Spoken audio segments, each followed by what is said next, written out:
Hey everyone, my name is Ojaswi and welcome to the 7th day of the 30-day long celebration that we are doing for entrepreneurship in India, which we fondly call it as Startup September. As part of Startup September, the 6 to 7 p.m. everyday segment covers product, fund, and enabler of the day, where we are trying to demystify some of the common problems that aspiring founders, product managers, or someone who is looking out to start their journey in entrepreneurship is struggling with. Which fund should I reach out to? I sent out an email to this fund, but I have not heard back. Maybe because that fund does not deals in the segment which you are dealing with. I want to build a product which is fondly loved by everyone. Loved by everyone is a bit of an over ambition. Probably loved by people who actually believe in the problem that you are trying to solve as a startup. Or how do I get the support from the ecosystem where there are thousands of enablers or so many out there, the kind of support which the government is bringing in, private players are bringing in, and we will demystify all that over the 30-day long series called Startup September. With me today, I have Sripad, founder and CEO of Confirmtkt. Thank you so much, Sripad, for giving us your time and having a conversation with us. Such a pleasure to have you today. Thanks, Ojasvi, for hosting me. It's a pleasure to be part of this. Sripad, like I have very, very fond memories. And for folks out there, there was a time, I think 2013, when I was also doing a startup, and Sripad and I happened to meet at one of the pitch events back then. Both of us had like big dreams of solving for the problems in the space that we were in. Unfortunately, my journey was not that successful, but it is such a pleasure to see how Sripad's journey has evolved over a period of time. Sripad, quickly, if you want to give an introduction to Confirmtkt, what the product is all about, and then we jump into the next set of questions that we have for you. Okay. Yeah, Ojasvi, I mean, I do remember like 13 days, I think. So those days, even like I was in my regular job. We have started Confirmtkt. I mean, myself and my other co-founder Dinesh, we both were roommates and we both were colleagues at IBM. So we had similar ambitions of starting something on our own. And so before Confirmtkt, I mean, probably one thing which has actually like worked as a trigger for us in our startup journey. So whatever problem we used to see, we used to think like how do we fix it.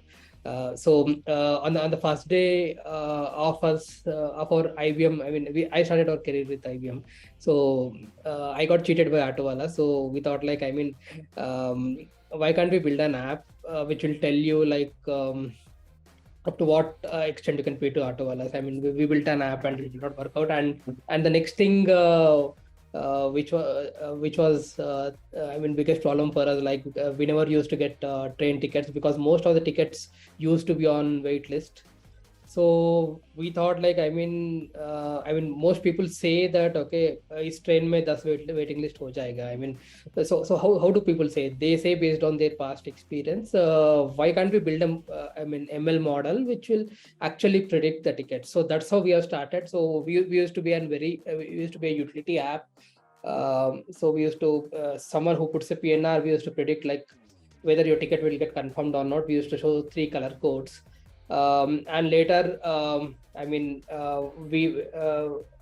saw good traction coming in, and we have integrated a couple of good features. So I think probably we can speak more on the features later in the journey. Yeah, and like love the itch that you had to since your days at different organizations where you wanted to solve the real problem that people are facing. And I must admit, like I remember booking tickets for my dad, who was in a multiple tours in a week kind of a job, and then he was like, will this ticket get confirmed? And I could easily classify pre-Confirmtkt era and post-Confirmtkt era, where I was like, yeah, I think last time we booked it and it got confirmed, or maybe this train has more quota as compared to a different train. And both me and my dad used to have fond conversations over a cup of chai back in those days in Lucknow, where we would say, will the ticket get confirmed? But thanks to you, Sripad and Dinesh, that you came out with a solution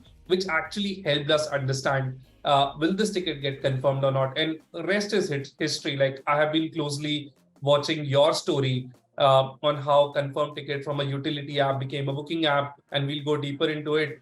Uh, but Sripad, quickly on what was that moment when you realized that this is the startup that I want to pursue? Because as every aspiring founder out there who is working, everyone wants to do a startup, but most of the times we don't get that eureka moment that this is what I want to solve using my startup. So what was that moment? And if you want to share about that particular incident when you and Dinesh said, this is the idea that we are pursuing and we will go all out with this. We had the idea of like building Confirmtkt, building a prediction engine from 2012 days. So we need historical data. So we have collected the historical data from 2012 to 2014, and 2014 we went live. But during the initial, I mean, I can say like for 30 days, kind of, we saw like single digit users concurrent users who were on the platform. Then we thought like, I mean, this is also a flop kind of thing, and it will mostly be one more utility app on the Play Store. I mean, one thing which has worked out well is like we used to be like I mean crazy enough to actually bug each and every influencer or any journalist whoever is out there on Twitter or through email. So we used to write cold emails to them like, this is what I built, probably would you like to publish it. So one day, I think I still remember the date, August 23rd, 2014. So we got published parallelly on the same day in about 20 media houses, all the big media houses. You can name anyone, Economic Times. So the PR was completely free of cost. So our usage jumped from single digit to 4-digit concurrent users within an hour. Wow. And after that, we never looked back. And we had people coming onto the platform, and we had repeat usage. So at that point, we thought like, I mean, whatever it is, I mean, how to make money is something like which we'll figure out later, but people are using the platform. So that's a very good product validation. So I think most of the people, young entrepreneurs who are like probably starting to build something or launch something, right? I think they should mostly focus on like product market fit, right? That's what I mean. People should use your product, and probably they need to come back. I mean, you should see a repeat usage. It all depends on, I mean, whether you make money or not, but people should love your product.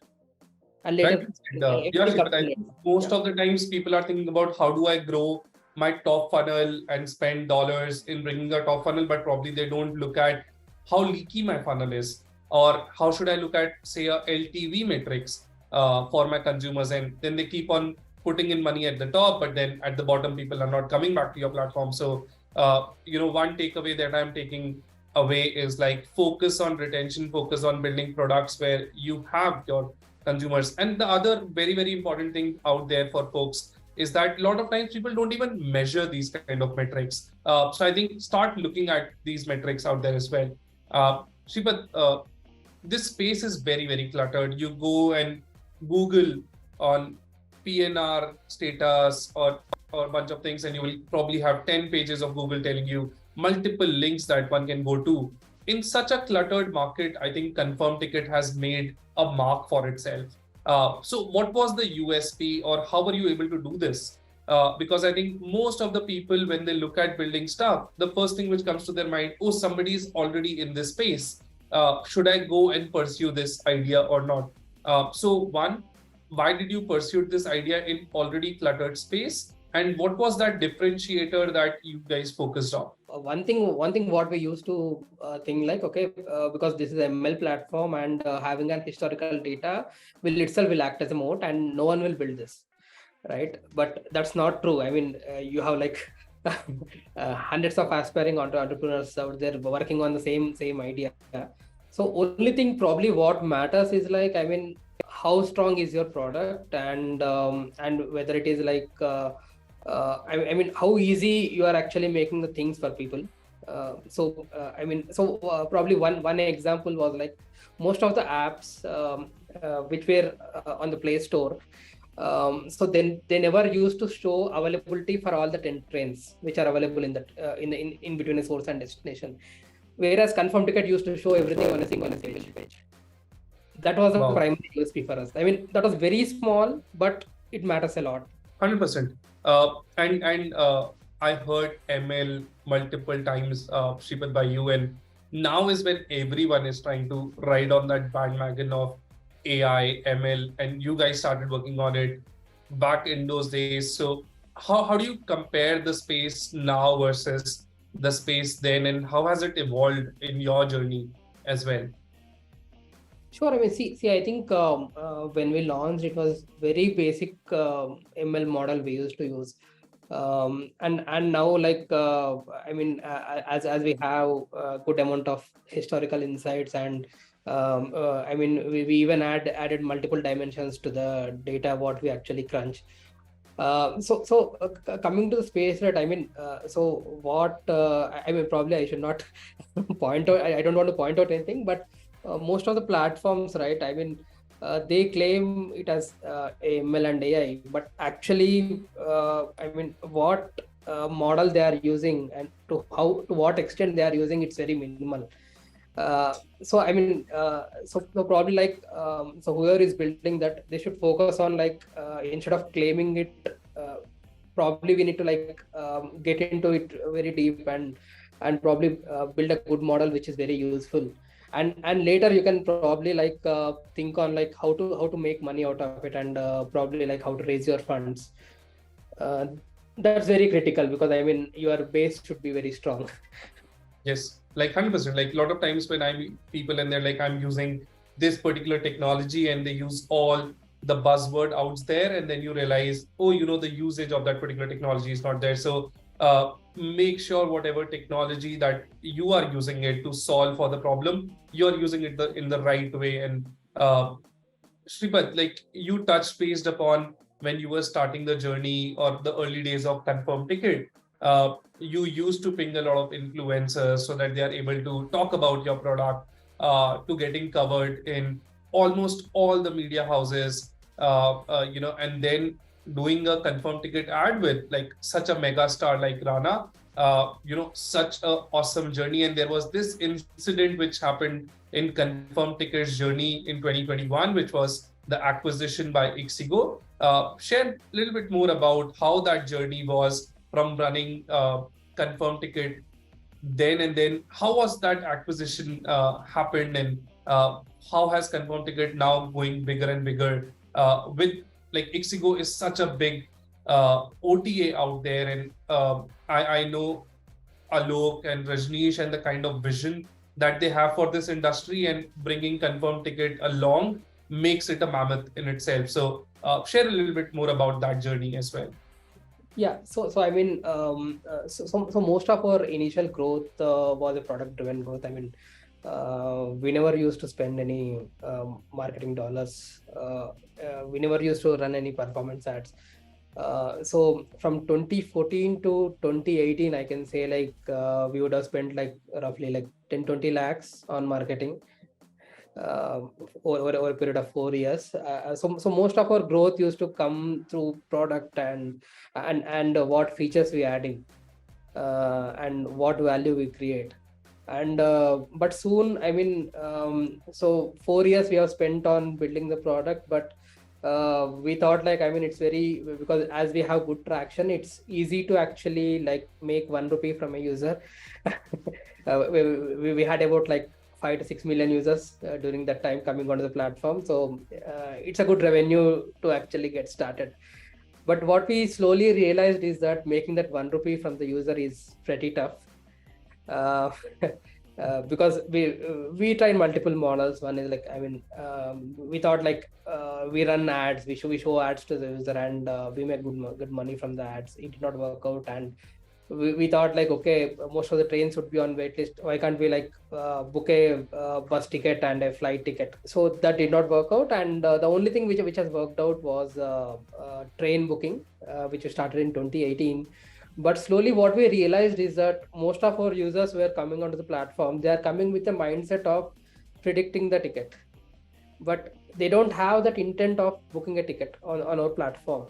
So that's where we thought like, okay, I mean, spending and getting those kind of users is the only way. So then we started focusing on running performance ads to get only the booking users. And slowly, like I mean, we started from 18 bookings in a day, and currently like we clock about like 60 to 70,000 bookings per day kind of volume today. I mean, coming to the Ixigo, right? I mean, we were like we were competitors. We used to like track each one of us. We used to work very closely. So slowly, I mean, during the COVID days, we realized that, I mean, because we are doing the same thing. Whereas like as a group, we can if you merge and we can do bigger things. So I mean, and also in terms of the product fit also, I mean, Confirmtkt is a vertical train focused platform, whereas Ixico is diversified across trains, buses, trains and flights. So in terms of the, I mean, probably like I mean, events like COVID also, uh, it's actually a blessing kind of thing. Whereas like you are diversified across multiple modes of travel. So that was the whole thing. And after that, I mean, after the merger, definitely we are currently working independently, and as Alok and Rajneesh, they are like pretty open in actually in all the experiments. And I mean, overall, I can say like it's a successful match kind of thing, which has happened. And coming to like, I mean, in terms of the branding, right? What we have realized is that, I mean, performance spends you can do up to certain extent, but as you keep on scaling your marketing efforts, you will end up probably increasing your CAC uh, to certain extent, where you feel like, okay, brand marketing is actually cheaper than doing performance. So that's what we have realized, and then we onboarded Rana. We are actually like focusing on both ends now, performance and branding. Yeah, Confirmtkt still remains my go-to place. And I know we have a couple of minutes left. Sripad, in lot of times when I speak to founders or startups, one of the things that I feel is missing is how do you evolve the product over a period of time. I think a lot of times people try and build so much in a product that they invest a lot, be it resources, be it money, be it time, that either they are late to market, or when they launch it as a full-fledged product, it becomes very difficult for them to part ways when they realize that, hey, this is not working. And this is one learning, and I keep on giving this example as like I would say a model to everyone out there. Like, look at Confirmtkt on the way how they started with just a train like confirming prediction engine to looking at bookings where you can also go and book tickets, to how you guys scaled over a period of time. Do you want to share what led to that kind of a thing? Was that a conscious decision, or what that happened organically because of the vision that you and Dinesh had for the platform? So actually, two things which we feel like which has worked out. One is like, I mean, we never cared about how does the product look.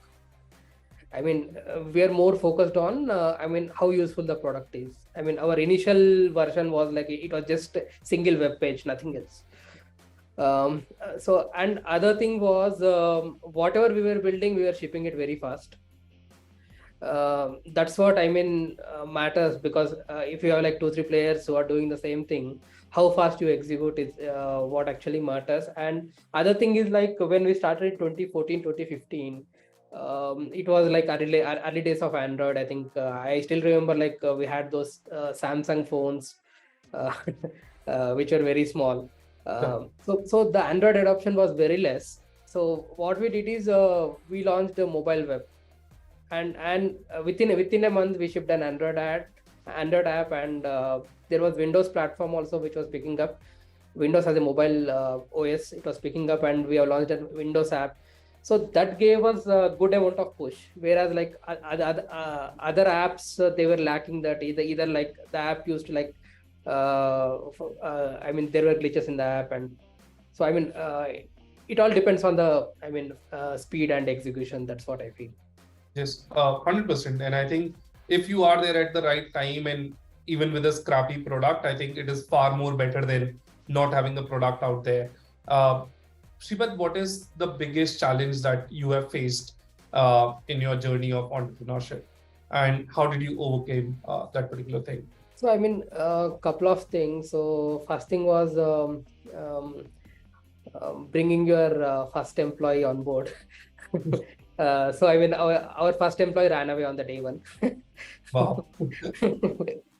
So I mean, that's a different, probably if there is a time permits, I'll just like and the second thing was making money from the users. So what we thought is like, I mean, once you have the scale and good amount of users coming onto the platform, it is easy to make money, but I mean, it's not that easy. So probably like, I mean, maybe like first 1 or 2 years is the honeymoon period, where all investors would be like happy with you, whatever you are doing. Okay, you have good amount of, but at some point you should actually think of actually making money, because that's what actually like runs your company, and you can actually like stay longer in the game. So you should focus on the business model.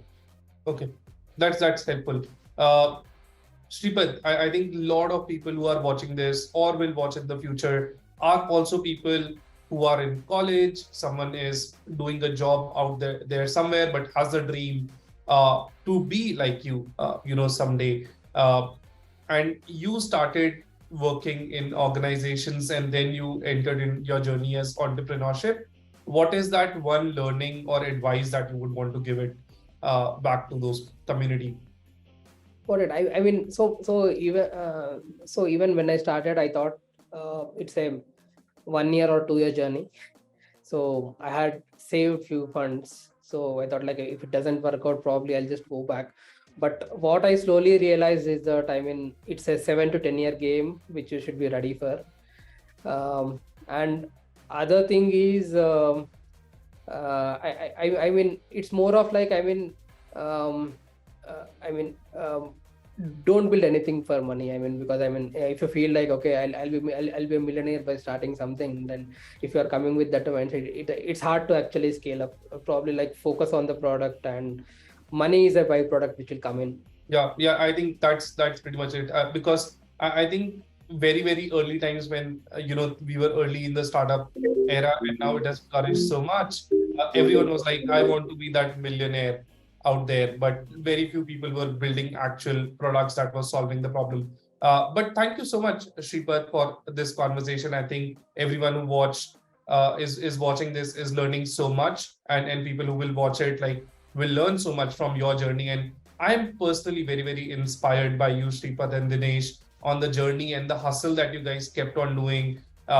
From I still remember that HSR office to where you guys are, and surviving the COVID wave, getting merged with Ixigo. So congratulations once again, Sripad, and thank you so much for joining us today, and wish you luck, and may you keep surviving, doing great stuff and helping us solve the problems that are so much close to our hearts as well. Thanks, Ojasvi. I mean, it was great interacting, and happy to part of.